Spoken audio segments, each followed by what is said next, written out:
Muy buenas noches, amados hermanos. Dios me los bendiga grandemente. Hoy vamos a estar hablando en el libro de Números, capítulo 20, del versículo 1 al 13, y habla el agua de la roca.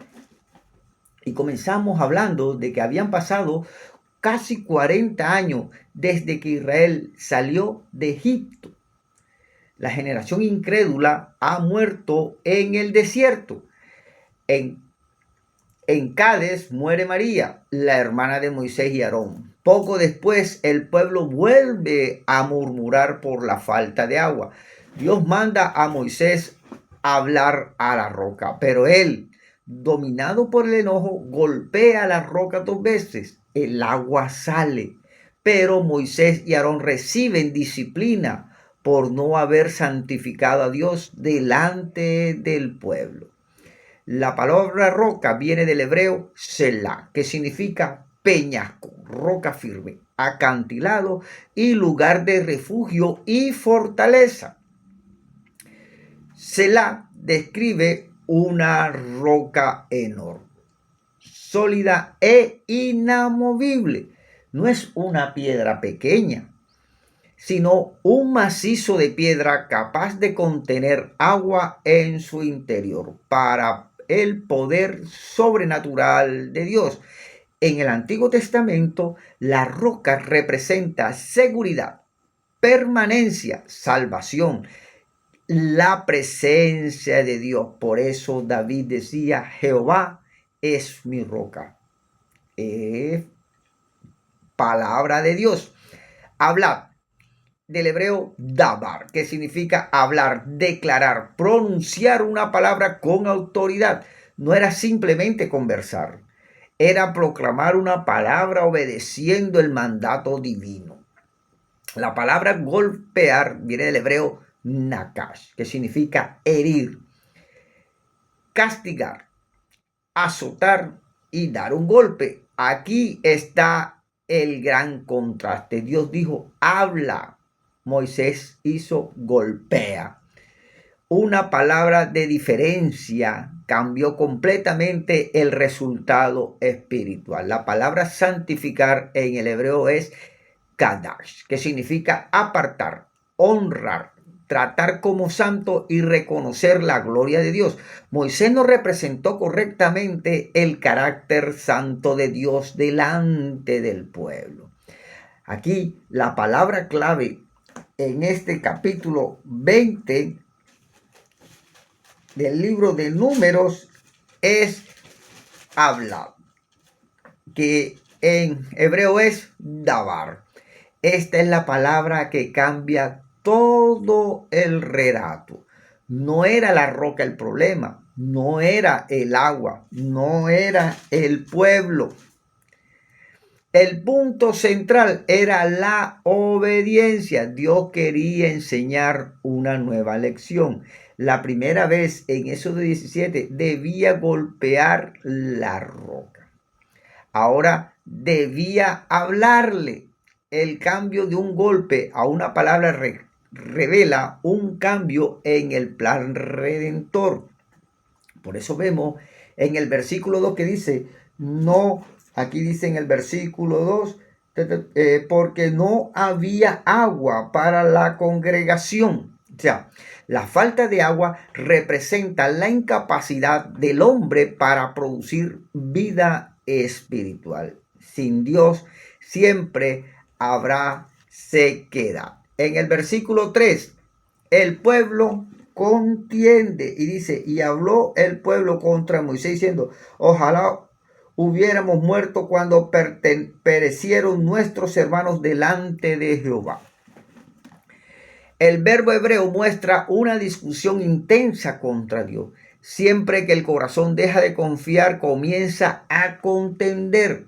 En el versículo 6, Moisés cae sobre su rostro y la gloria de Dios aparece y dice en el versículo 6, y se fueron Moisés y Aarón de delante de la congregación a la puerta del tabernáculo de reunión y se postraron sobre su rostro y la gloria de Jehová apareció sobre ellos. Cada vez que un líder busca primero a Dios antes que responder al pueblo, Dios manifiesta su gloria. En el versículo 8 dice, toma la vara. Curiosamente, Dios le dice que tome la vara.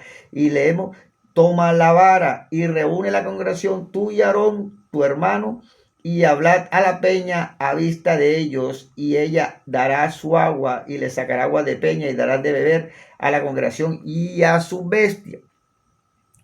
Pero curiosamente Dios le dice que tome la vara, pero no para golpear. La vara simboliza autoridad. La autoridad debía acompañar la palabra, no la violencia. En el versículo 10, Dios dice, oíd ahora rebeldes. Y le dice, reunieron Moisés y Aarón a la congregación delante de la peña y les dijo, oíd ahora rebeldes, que os hacen salir agua de esta peña. Entonces, Moisés habla desde su ira. El problema no fue solamente golpear, fue representar mal el corazón de Dios. Y en el versículo 11 dice, entonces alzó Moisés su mano y golpeó la peña con su vara 2 veces. Golpea 2 veces la roca. Aquí ocurre una tragedia espiritual. El milagro sucede, pero la obediencia falla. No todo milagro significa aprobación divina. Y en el versículo 12 dice, el versículo 12, leemos y dice, y Jehová dijo a Moisés y a Aarón, por cuanto no creísteis en mí para santificarme delante de los hijos de Israel, por tanto no meteréis esta congregación en la tierra que les he dado. Entonces, no creísteis en mí. El pecado fue la incredulidad. La incredulidad se manifestó mediante ¿qué? La desobediencia. Y recordemos que la palabra clave en todo el Antiguo Testamento es obediencia. Aquí, la roca representa a Cristo. Y el apóstol Pablo en 1 Corintios capítulo 10, versículo dice, la roca era Cristo. O sea, la roca representa al Mesías. Vemos también que la roca es figura de Cristo. Como la roca escondía agua para dar vida, Cristo posee la vida eterna. Como la roca estaba en medio del desierto, Cristo vino a un mundo seco espiritualmente.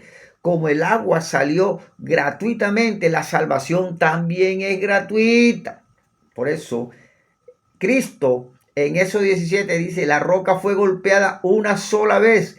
Eso representa la muerte de Jesús en la cruz.